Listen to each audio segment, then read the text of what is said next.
En este vídeo vamos a ver la práctica 11 de la asignatura de procesadores de lenguajes. Vamos a abrir la página principal de la asignatura y bueno, aquí podéis ver la planificación de la asignatura y cuáles son los diferentes temas de teoría y la planificación de las prácticas. Estaríamos hablando de la práctica 11 que lleva por título la gestión de la memoria en el compilador de Tinto. El último vídeo que hemos visto de teoría os explicaba cómo se organiza la memoria en tiempo de ejecución en un programa compilado para un lenguaje imperativo típico, como puede ser C, C++, bueno, Fortran. En nuestro caso, el lenguaje Tinto lo hemos planteado como un lenguaje también de tipo imperativo, de tipo C, y la gestión de la memoria que vamos a hacer pues es bastante sencilla en cuanto a que va a estar basada exclusivamente, como no tenemos gestión de memoria dinámica, no tenemos ninguna forma de crear objetos o de crearnos estructuras dinámicas, no manejamos punteros, sino que todos los tipos de datos que utilizamos en Tinto son tipos de datos sencillos. Eso nos simplifica mucho el uso de la memoria, porque para nosotros de las diferentes zonas de memoria que hay que gestionar, por un lado tendremos la zona de código, que no va a ser más que el resultado de código máquina o código ensamblador que genere nuestro compilador. Pues eso se almacenará directamente como un bloque compacto en la memoria y realmente la memoria estática tampoco la vamos a utilizar, puesto que no hemos descrito formas en Tinto de definir constantes. Me refiero a valores de tipo strings y cosas de ese estilo, o bien haber definido constantes o variables globales dentro de las bibliotecas. No tenemos esas capacidades en el lenguaje Tinto, como ya digo, es un lenguaje que se ha planteado como un lenguaje sencillo, y por tanto tampoco es necesario gestionar la memoria estática, aunque realmente la gestión de la memoria estática es muy sencilla y cuando si hiciera falta afrontarla no sería demasiado complicado de gestionar. Lo que sí resulta mucho más complicado, como ya digo, es todo lo que sería la gestión de la memoria dinámica, el plantearnos el uso de un heap, de un montículo, que requiere técnicas de gestión de memoria bastante más avanzadas. En el caso de Tinto, puesto que nuestro lenguaje está basado en crear bibliotecas de funciones, la ejecución de una aplicación desarrollada en Tinto, pues va a ser, bueno, va a comenzar con la ejecución de la función main dentro de la biblioteca main, y a partir de ahí pues haremos llamadas sucesivas a nuevas funciones que pueden estar en la misma biblioteca main o en otras bibliotecas que tengamos importadas. Es decir, la ejecución de un programa Tinto va a ser un proceso continuo de llamadas a funciones, de una función que llama a otra, retorna el control, etc. Por tanto, en cuanto a gestión de la memoria, el tipo de memoria que nos interesa pues, describir en detalle, que va a ser fundamental a la hora de generar nuestro código máquina por parte del compilador de Tinto, va a ser la memoria de pila. La memoria de pila va a tener este aspecto básico. El compilador de Tinto va a generar código máquina o código ensamblador para el procesador MIPS. En este procesador vamos a tener una zona de memoria destinada a la pila, el stack, y esa zona de memoria, esa pila, va a aumentar de manera decreciente. Es decir, lo que sería la base de la pila va a estar en una zona de memoria alta y el crecimiento de la pila es hacia zonas de memoria más bajas. En la siguiente figura, esta que vemos aquí, lo que muestra sería un estado de ejecución de una aplicación donde tendríamos la pila, habríamos apilado el registro de activación de la función main, es decir, hemos empezado a ejecutar la función main. Dentro de la función main hemos llegado a un punto en el que hemos lanzado la ejecución de una función A, eso ha hecho cargar el registro de activación de la función A, y ejecutando ya la función A nos hemos encontrado una llamada a ejecutar la función B, y eso ha hecho que se cargue el registro de activación de la función B. En el instante que estamos reflejando en esta figura, la función que se está ejecutando, es decir, el código que se está ejecutando en ese instante corresponde al código de la función B. solo que los registros de activación de las funciones que han ido llamándose están almacenados para que no se pierda. Cuando la función B finalice su ejecución, pues se desapilará toda la información de la función B y volveremos a recuperar como registro activo el registro de activación de la función A y volveremos a ejecutar el código de la función A en el punto en que lo dejamos cuando hicimos la llamada a la función B.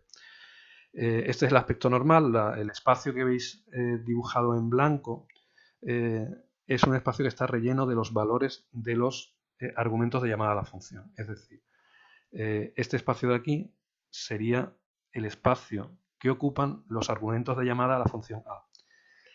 Realmente quien ha colocado esta información, es decir, quien ha puesto los valores de los parámetros de llamada a la función A, ha sido la función main. Es decir, la función main, cuando se encuentra la llamada a la función A, se encuentra esa llamada con unos valores de sus argumentos. Lo que hace es colocar en esta zona los valores de los argumentos y a continuación proceder a llamar a A. De manera que la función A es capaz de acceder a esta zona donde saben que están almacenados los valores de los argumentos de llamada, de los parámetros de llamada de esa función A. De igual forma, en esta zona en blanco que tenéis señalada aquí, estarían los argumentos de la función B, que son valores que ha debido poner la función A. Es decir, cuando en el código de la función A nos encontramos la llamada a la función B, lo que hacemos es colocar los valores de los argumentos de la llamada a la función B en esta zona y a continuación pasar el control a la función B. La función B carga su registro de activación y es capaz de acceder también a estos valores. Por tanto, es capaz de conocer, obviamente, los valores de los argumentos de la llamada a la función. Toda esta gestión de la pila se basa en el uso de dos registros del procesador MIPS, que se conocen como el frame pointer y el stack pointer. El frame pointer, o puntero de registro, es el puntero que apunta siempre a la base del registro de activación de la función. El frame pointer siempre va a estar colocado en la posición más baja del registro de activación de la función que se esté ejecutando. Ese es el sentido de este registro, frame pointer. Dentro, el procesador MIPS tiene 32 registros de propósito general, con lo cual en principio podríamos utilizar cualquiera para almacenar ese valor, esa posición. Por convenio se utiliza siempre para almacenar el valor del frame pointer, se utiliza el registro 30. Por tanto, cuando veamos el ensamblador que genera el compilador de Tinto, pues veremos que habitualmente todo lo que son el direccionamiento de variables locales, variables temporales o también de los argumentos se hacen con desplazamiento respecto al frame pointer y utilizaremos la notación pues, $fp. Realmente ese $fp no es más que un alias de $30, que sería la referencia al registro 30 de los registros de propósito general del procesador MIPS.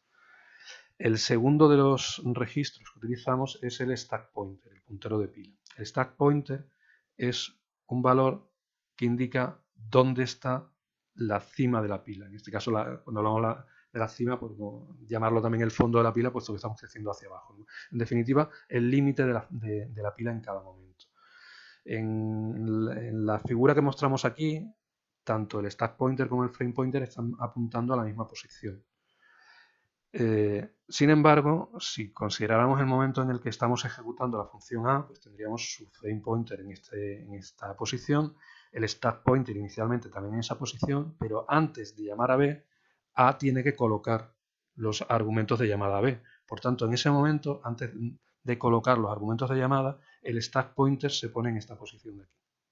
Es decir, tendríamos el frame pointer en la base del registro A, el stack pointer aquí abajo para reservar la memoria que va a ocupar los parámetros y cuando ya todo esto esté realizado, entonces se lanzará la llamada a la función B.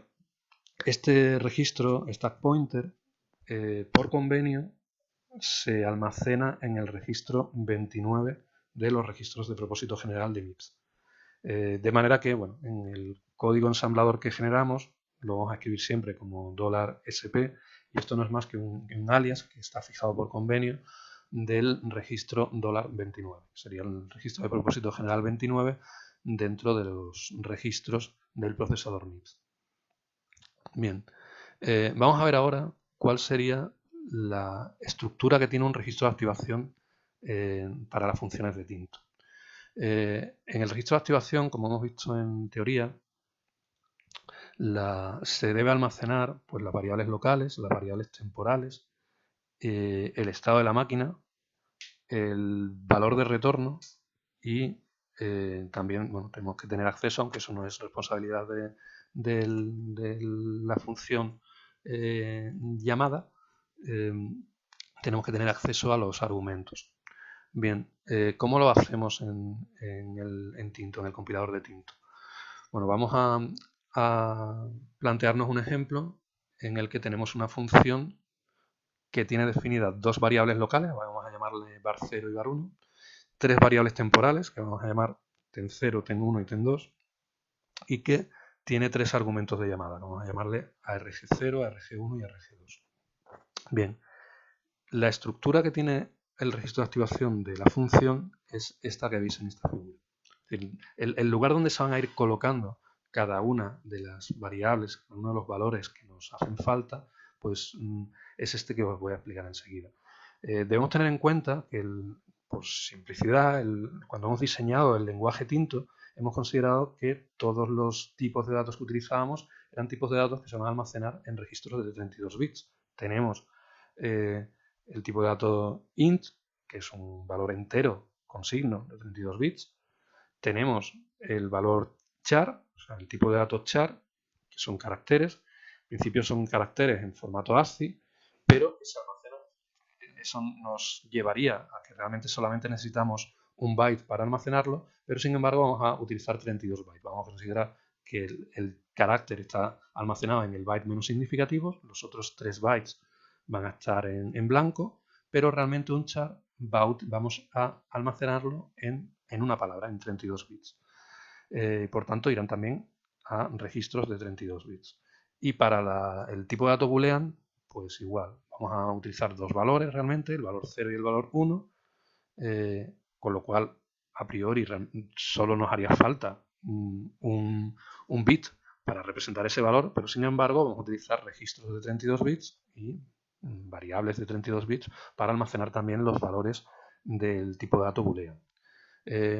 Esto nos simplifica mucho la gestión de la memoria porque hace que da igual el tipo de dato que estemos usando, sabemos que cualquier valor se va a almacenar en un registro de propósito general del procesador y en memoria va a ocupar siempre una palabra, va a ocupar 4 bytes, 32 bits. Bien, por tanto, da igual el tipo de dato que tenga la variable 0, var1 o las variables temporales, ten0, ten1 y ten2 o los argumentos ar0, ar1, ar2, que siempre todas estas variables van a ocupar 32 bits, independientemente del tipo de dato que almacenen. La estructura que tiene el registro de activación sería la siguiente. Como he dicho antes, el frame pointer va a estar situado siempre en la base del registro de activación, es decir, va a tener el valor de la posición del valor más bajo del registro de activación de la función. A la hora de colocar la información, lo primero que se van a colocar van a ser las variables locales de la función. Es decir, si nuestra función tiene dos variables locales, que hemos llamado var0 y var1, pues la posición de esas variables locales va a ser framePointer más 0, que será la posición que le vamos a asignar a la variable local 0, y framePointer más 4, que será la posición que vamos a asignar a la variable var1. ¿Por qué framePointer más 4? Pues porque estamos hablando, el direccionamiento se hace contando bytes y, por tanto, si esta posición, si var0 ocupa 4 bytes, la siguiente posición estaría en el framePointer más 4. Una vez que hemos terminado de colocar las variables locales, que estarían, como ya digo, en framePointer más 0 y en framePointer más 4, colocaríamos las variables temporales. Eso sería tmp0, tmp1, tmp2. Que estarían colocadas, por tanto, en framePointer más 8, ese sería tmp0, tmp1 en framePointer más 12 y tmp2 en framePointer más 16. Bien. Si en lugar de tener dos variables locales tuviéramos 20 y en lugar de tener 3 variables temporales tuviéramos 50, bueno, pues habría que ir asignándole la posición tal y como lo venimos reflejando aquí. Primero siempre las variables locales, a continuación las variables temporales. Después va a estar colocado lo que llamamos el estado de la máquina.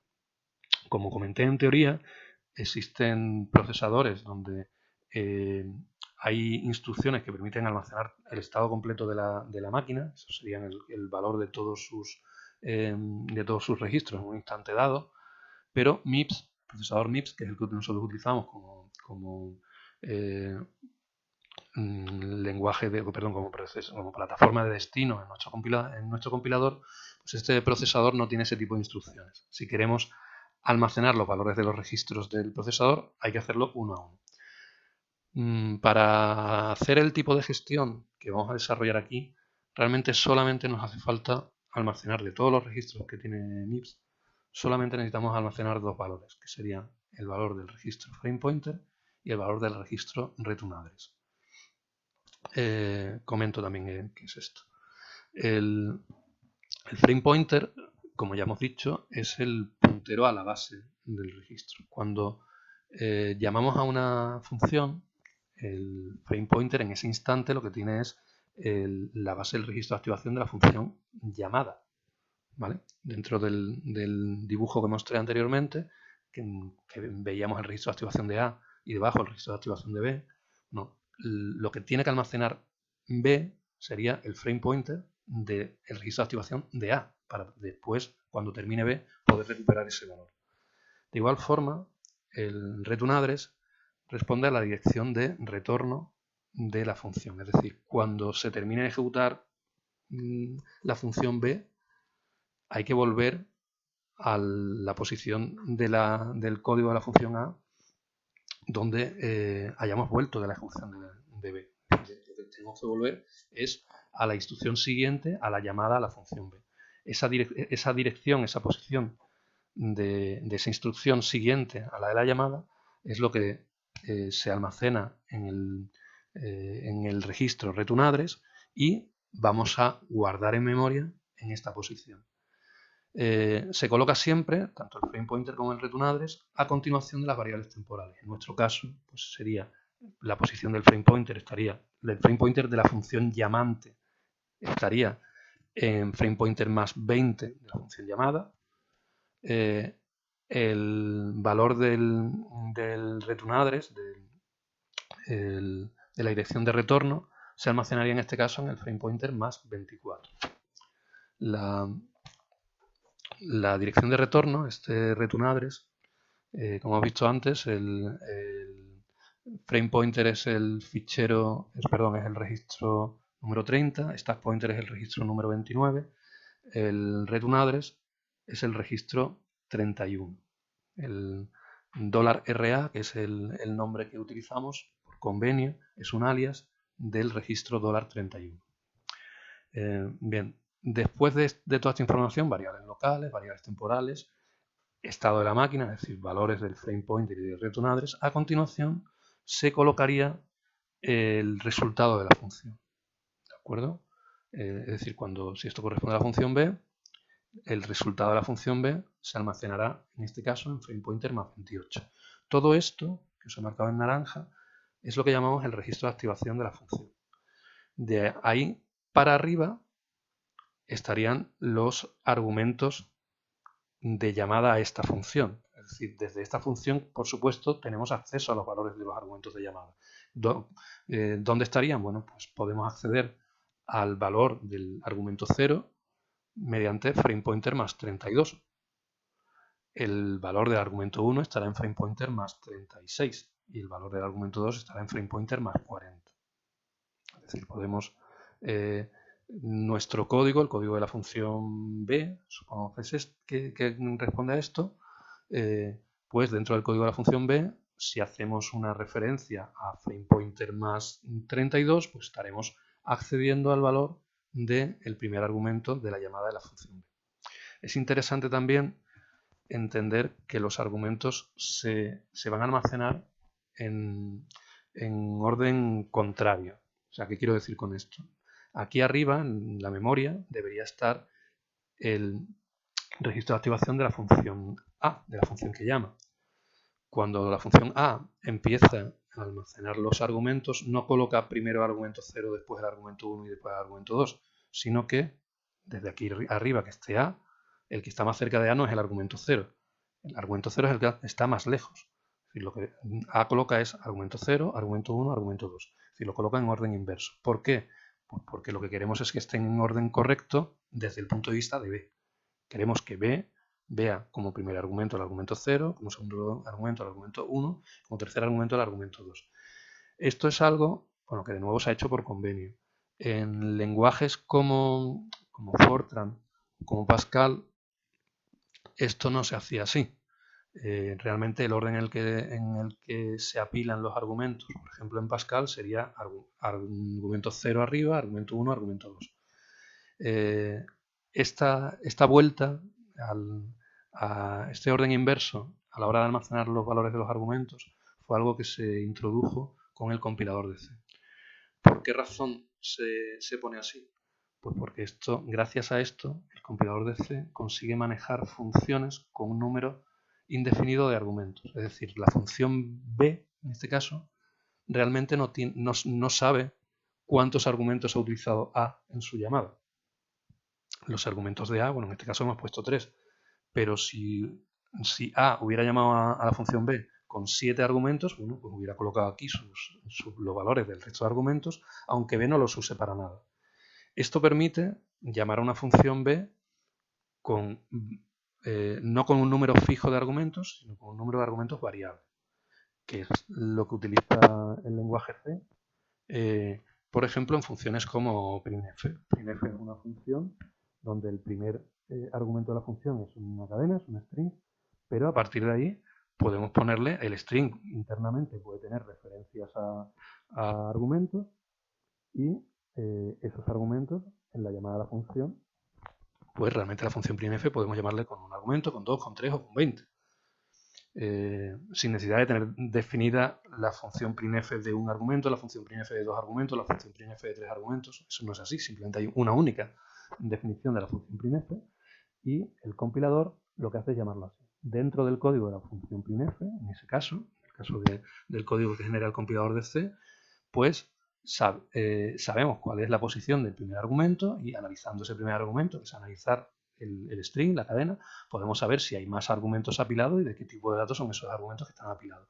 Y ya el código se encarga de, si es necesario, pues ir accediendo a estos valores para imprimir la cadena que haya que organizar, que haya que montar.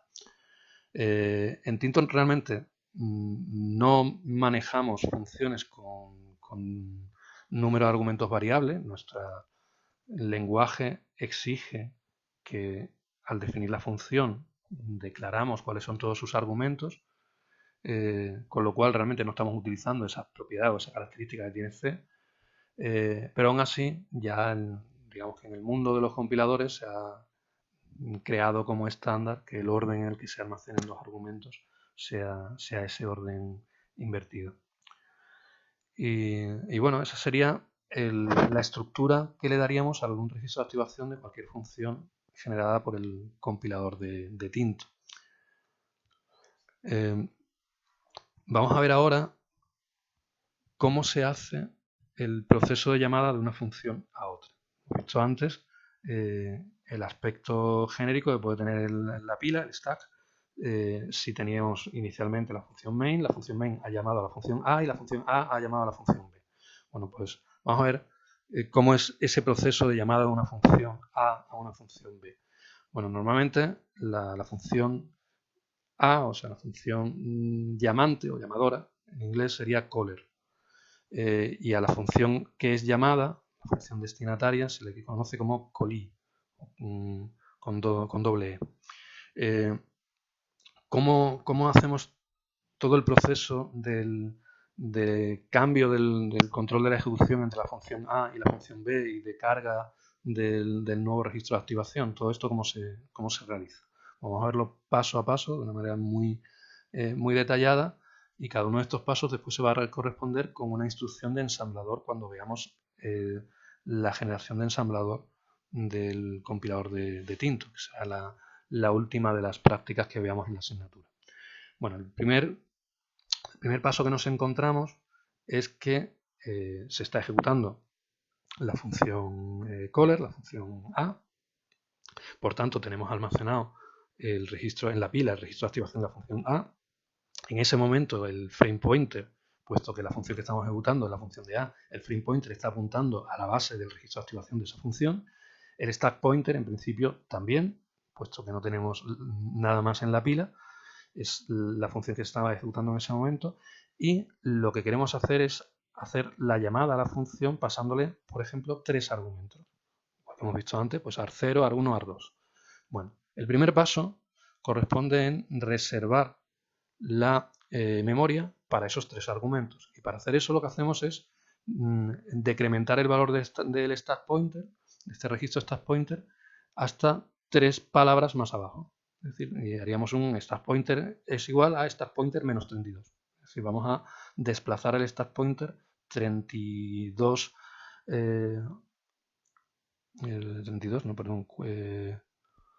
serían 4, 12. Sería stack pointer menos 12. Desplazaríamos para que entraran las 3 palabras, los 12 bytes necesarios para almacenar los tres argumentos. Por tanto, ya digo, a nivel de ensamblador, este paso lo ejecutaríamos pues, con un stack pointer es igual a stack pointer menos pues, el tamaño necesario. Pues un stack pointer es igual a stack pointer menos 12. A continuación, bueno, de hecho eso se corresponde, cuando lo veamos en la próxima práctica con la generación de código intermedio, esto se corresponde con la instrucción de código intermedio precall, la prellamada. Estamos haciendo una prellamada de 3 argumentos y eso lo terminaremos traduciendo en un decremento del stack pointer para reservar memoria para almacenar esos 3 argumentos.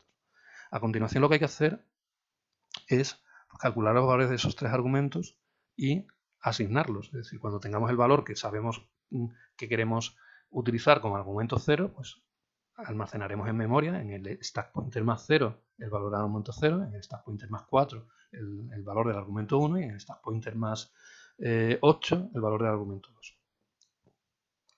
Bien, ese será, como digo, bueno, pues el código. Esto es código también que se ejecuta en la función A. Es decir, este código de tanto el primer caso como de decrementar stack pointer como el segundo caso de almacenar en memoria. Esto serán instrucciones de tipo save word, SW. Almacenaremos en memoria en la posición stack pointer más 0, stack pointer más 4 y stack pointer más 8 los valores de los argumentos. Esto corresponde dentro del código intermedio que vamos a generar con una instrucción de código intermedio que definiremos en la próxima práctica que llamamos param. Param es una instrucción de código intermedio que lo que nos indica es que vamos a almacenar el valor de un parámetro. La instrucción param tendrá indicado cuál es el índice del argumento, el índice del parámetro, para saber en ese caso cuál es su direccionamiento y tendrá también el valor que queremos almacenar en ese argumento. Una vez que tenemos ya almacenado esos valores, lo siguiente es hacer una llamada realmente a la función calling, lo que hemos llamado la función B. Eso sería, dentro del código intermedio, ejecutar la función de código intermedio call. La función call, cuando pasemos a ensamblador dentro de MIPS, se traduce mediante la instrucción de ensamblador YAL, que corresponde, son las iniciales de Jump and Link. Jump and Link lo que hace es 2 cosas. Por un lado, saltar a una dirección de código determinada. Es decir, lo que hacemos es modificar el valor del program counter para que la siguiente instrucción que se ejecute sea aquella dirección de memoria a la que hemos saltado, pero hace una cosa más, es ese jump and link. Eso de unlink, ¿qué quiere decir? Pues que si yo tenía una dirección que está indicada en el program counter y ejecuto un jump and link, lo que hago es almacenar el valor siguiente, es decir, lo que iba a ser la siguiente instrucción, el program counter más 1, se almacena en el registro 31. Y a continuación, en el program counter, en el registro PC, se almacena la dirección del salto. Por tanto, a partir de ese momento, después de hacer una instrucción ensamblador llaman link, lo que se va a ejecutar es lo que se encuentra en la dirección a la que hemos saltado. Pero la dirección, lo que llamamos dirección de retorno, es decir, la dirección de la instrucción siguiente al llaman link se queda almacenado en el registro 31, que es lo que llamamos el registro RA por Return Address. Bien, desde ese momento, en el momento en que hacemos un llaman link, la siguiente instrucción que se va a ejecutar ya es una instrucción que pertenece al código de la función B, de la función coli, de la función de destino. ¿Qué es lo que va a hacer? Y esto que a partir de este punto 4, ¿qué es lo que va a hacer la función B, la función de destino? Bueno, pues el código de la función B lo primero que va a hacer es reservar memoria para su registro de activación. El compilador sabe cuál es el tamaño de ese registro de activación, porque el compilador sabe cuántas variables locales tiene la función y cuántas variables temporales tiene la función. Por tanto, lo que hacemos es reservar esta memoria necesaria para el registro de activación de la función B. Eso se va a terminar traduciendo en un nuevo decremento del stack pointer. Si antes el stack pointer estaba en esta posición, pues ahora el stack pointer está en esta otra. Lo siguiente que vamos a hacer, ya tenemos reservada esta memoria. Como hemos visto antes en la estructura, esta palabra de aquí dentro de la memoria la vamos a dedicar al resultado de nuestra función. Y en estas dos posiciones que están justo debajo, vamos a almacenar el valor, vamos a guardar los valores del frame pointer y del stack pointer, del frame pointer y del return address. Eso serán, pues, de nuevo, instrucciones de save word, de almacenar palabra, donde el valor que vamos a almacenar pues será, como digo, el valor del registro 31, que es el return address, y el valor del registro 30, que es el frame pointer. ¿En qué posición? Pues en la posición de stack pointer más lo que sea. Es decir, el compilador sabe cuál es la posición en el registro de activación que debe ocupar el frame pointer y el return address. El frame pointer que estamos almacenando aquí es este valor que tenemos aquí, es decir, es la posición del registro de activación, de la base del registro de activación de la función llamante de la función A. Eso es lo que vamos a almacenar aquí. Y cuando hagamos ese paso, serán realmente dos instrucciones, una para almacenar el frame pointer y otra para almacenar el return address, tendremos este valor de aquí, lo tendremos almacenado en esta posición. Y la dirección de la instrucción del código de la función A justo consecutiva, justamente la posterior del llaman link que hemos ejecutado, pues estará almacenada aquí en memoria. Bien, seguiríamos. ¿Qué hacemos a continuación? Pues el siguiente paso simplemente es poner el frame pointer en la base del registro de activación de B. Es decir, pondríamos una instrucción de tipo frame pointer es igual a stack pointer. Es decir, copiamos el valor del stack pointer en el frame pointer y tendríamos ya este estado que vemos aquí. En ese momento tenemos ya el frame pointer apuntando a la base del registro de la función B, el stack pointer apuntando a la base del registro de activación de la función B, el frame pointer de A almacenado, el return address de A almacenado, los argumentos almacenados, todo en posiciones que el compilador conoce, y a partir de ahí empezaríamos ya a ejecutar el código ensamblador asociado a cada una de las instrucciones de la función B. Es decir, todo esto que os he contado es de alguna manera una cabecera de ejecución de la función B antes de empezar realmente a ejecutar el código máquina asociado a las instrucciones que hemos visto o que hemos compilado de la función B. Ese sería el proceso de llamada. Es decir, en parte son cosas que tiene que hacer la función A. Llega un momento en que se ejecuta la instrucción llaman link y empezamos a ejecutar código de la función B, y esto sería esa cabecera del código que tiene que ejecutar la función B. El comienzo, el arranque de la función B tiene que hacer esto que os he comentado de, en primer lugar, reservar memoria para el registro de activación, copiar el frame pointer, copiar el return address y copiar de nuevo el frame pointer en la posición base. Bien, ¿Y cómo sería el proceso de retorno? Es decir, supongamos que ahora nuestra función B se está ejecutando, estamos haciendo todos los if, los while, las instrucciones de asignación, lo que sea, el código que, que desarrolla la función B, y llega un momento en que alcanzamos un return. Es decir, llega un momento en que dentro de la función B alcanzamos el final de la función B y decimos tenemos que devolver tal valor. ¿Qué hacemos? En ese momento empezamos a ejecutar, igual que teníamos una cabecera para entrar en la función, vamos a tener un código de salida de la función. Ese código de salida hace lo siguiente. En primer lugar, almacenar el resultado que queremos devolver. Posiblemente nuestra instrucción en return, el valor que hayamos calculado sea el valor de una expresión, con lo cual eso habrá terminado almacenado bien en alguna variable local o en una variable temporal. Lo que vamos a hacer es ese valor que tendríamos almacenado en la posición que sea, lo vamos a guardar en memoria en la posición que tenemos reservada para el resultado de la función, que será pues frame pointer más el valor que sea. En este caso, bueno, pues con el dibujo que tenemos aquí sería frame pointer más 0, 4, 8, 12 más 16, ¿no? Tendríamos en frame pointer más 16 en la estructura que planteamos al principio, que era mayor, que tenía dos variables locales y tres variables temporales. Bueno, pues estaría en una posición diferente. Pero en cualquier caso, el compilador conoce cuál es esta posición y el primer paso en el proceso de salida de la función B es almacenar ese valor en esta posición. Una vez que ya tenemos el valor en esa posición, lo que tenemos que hacer es ir, digamos, dándole la vuelta a todo lo que se hizo al entrar en la función. El siguiente paso es asignar el valor del stack pointer. Como el stack pointer lo estamos moviendo para hacer llamadas a otras funciones y nadie nos garantiza que no lo hayamos dejado pues, por aquí abajo porque tengamos argumentos de otras llamadas a otras funciones o lo que sea, pues lo que vamos a hacer, puesto que ya estamos terminando B y se trata de pasarle el control a la función caller, pues es colocar el stack pointer en esta misma posición.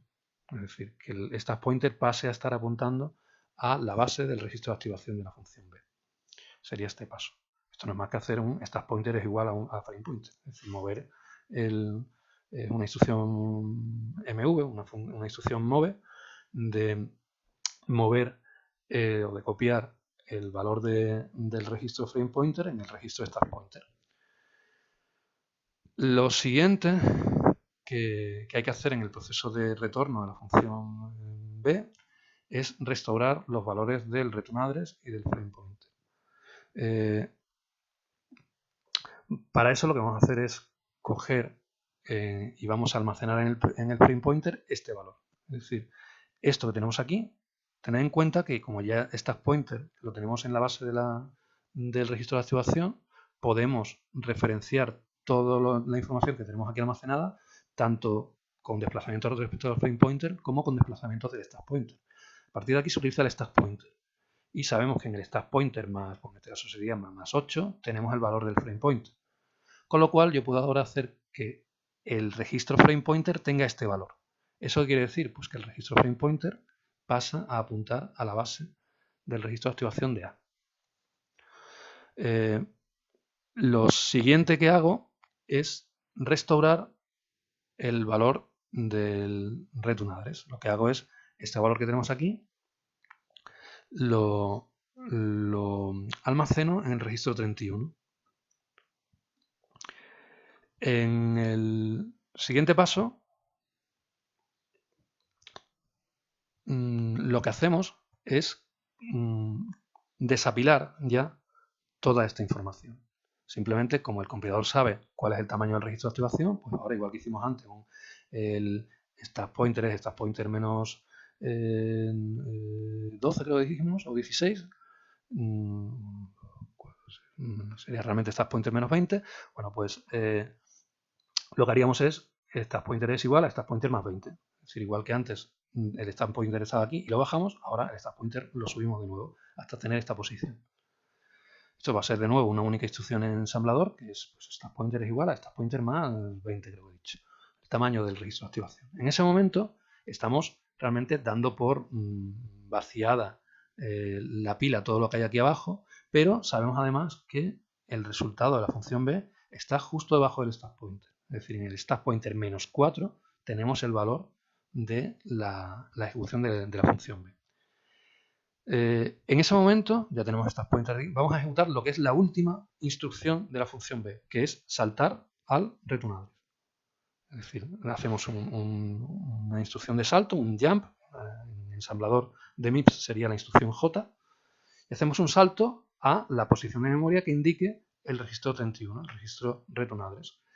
¿Esa dirección de memoria cuál era? Esa era la instrucción que venía a continuación de la llamada B dentro del código de A. Es decir, en el momento en que yo hago el paso 5, que es saltar a la dirección de return address, la siguiente instrucción que se va a ejecutar ya es una instrucción de A. Ya estamos pasando el control desde la función B, que ya ha terminado, a la función A.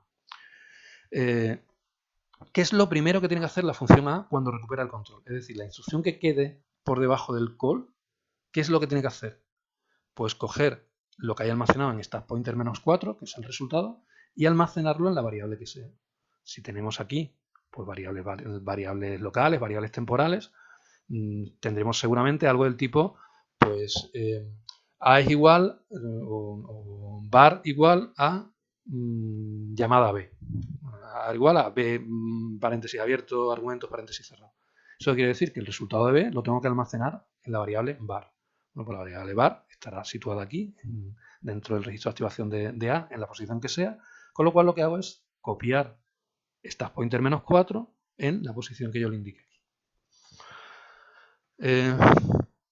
Bien, una vez que tengo eso, ya lo único que me queda es volver a colocar el stack pointer donde estaba, es decir, pasar de aquí, es decir, liberar esta zona de la pila que yo tenía reservada para almacenar los argumentos de la llamada B, pues ya todo esto pongo el stack pointer aquí arriba, con lo cual estoy indicando que toda la información que hubiera por aquí abajo es información que yo voy a machacar en el siguiente proceso de llamada. Por tanto, la estoy liberando, la estoy eliminando.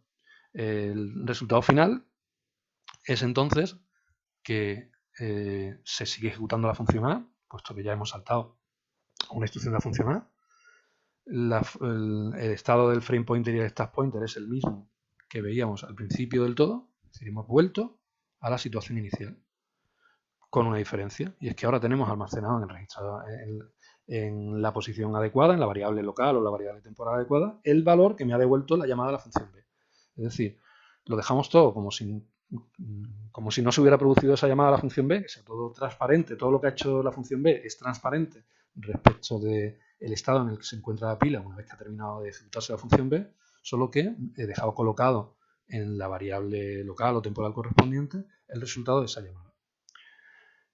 Bueno, esto no es más que hacer un stack pointer es igual a frame pointer, no es más que hacer una instrucción de copiar un valor de un registro a otro registro.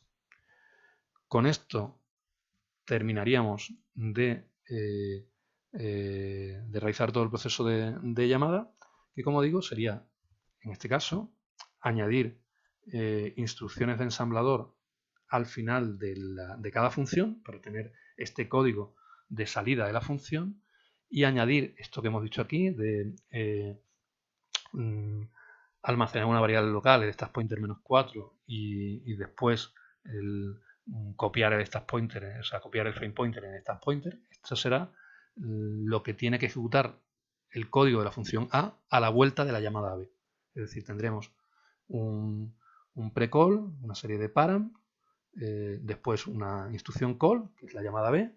Debajo de la instrucción call deberíamos tener esto que os he comentado. Instrucción de almacenar el valor de stack pointer menos 4 en la variable correspondiente y a continuación stack pointer es igual a frame pointer. Eso sería lo que tiene que hacer la función de A después como salida del proceso o como procesamiento posterior al proceso de llamada a la función. Bueno, pues con esto, como os decía, la gestión de la memoria en este caso, el compilador de Tinto, es bastante sencilla porque solamente utiliza la memoria de pila y por otro lado el que los tamaños de las variables sean todos iguales, sean todos de 32 bits, hace que la gestión sea muy sencilla. Si pudiéramos manejar datos de tipo, por ejemplo, int y long, que uno ocupa 32 bits y otro ocupa 64 bits, pues hay que ir manteniendo un control de cuál es el tamaño de cada argumento. Esto no sería simplemente